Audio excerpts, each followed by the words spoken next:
Hi there, Mystery Baker here. Hope you're all doing well. In today's video, I will be showing you how to feed your Christmas cake.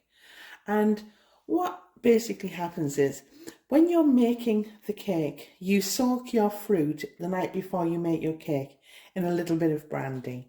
And that just helps the dried fruits to absorb the liquor, plump them up and make the cake more succulent, because when your Christmas cake goes in the oven, it's in for a very long time. Now, a lot of people have questioned me and said that they add lots and lots of brandy into their fruits before they bake the cake, and that's absolutely fine, but I want to dispel a myth. If you think that by adding lots of brandy to the dried fruit the night before you bake your cake, that you're going to have a very boozy cake when it comes out of the oven, you're not. Because during the baking process, 30% of alcohol is evaporated every 30 minutes, roundabout. And this is in for 3 hours, this cake, so do the math, okay?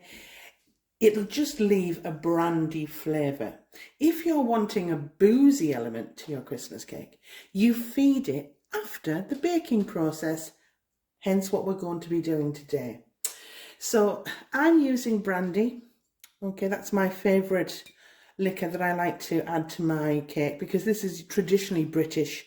I know in Scotland they like to add whiskey, and you do you add whatever liquor you want, but I'm adding brandy, and I soak my fruit before I bake the cake in brandy. And all you need is a sharp tool. I've got a dowel, but you can use the end of a paintbrush or even the end of a spoon, okay? And we're going to make indentations on the cake. Now, before I begin, I'll be decorating this cake, and the rounder side, which is the top, will be flipped over, and that top will become the bottom, and I'll be using the underside here as the top because it's nice and flat and smooth.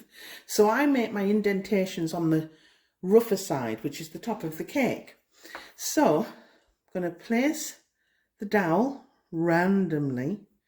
Don't go all the way down, don't puncture the base, but take it down and randomly just add your holes.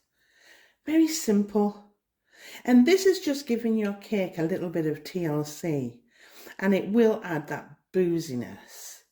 So once you've been round, as I say, wherever you feel comfortable, got a few going round there, then I'm going to do a couple in the middle, like that, and maybe one in the centre.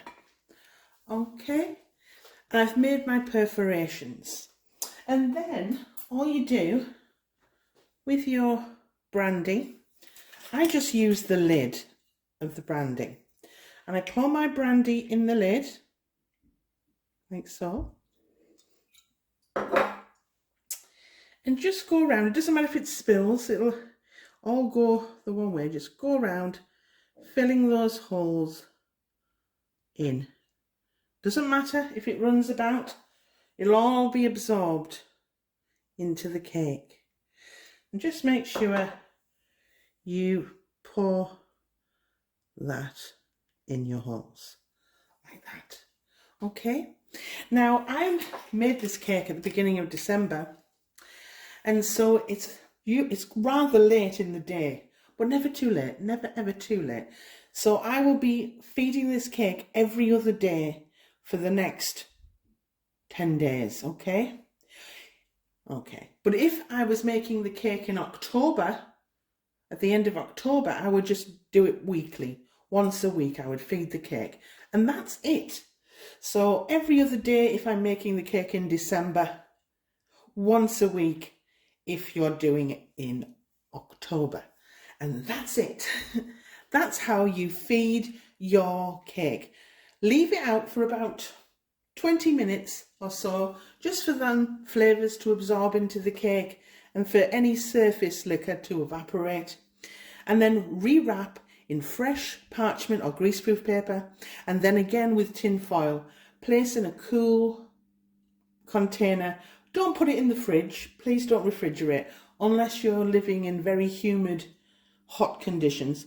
But somewhere cool, place somewhere cool in a dark room, not next to a radiator. And that is it.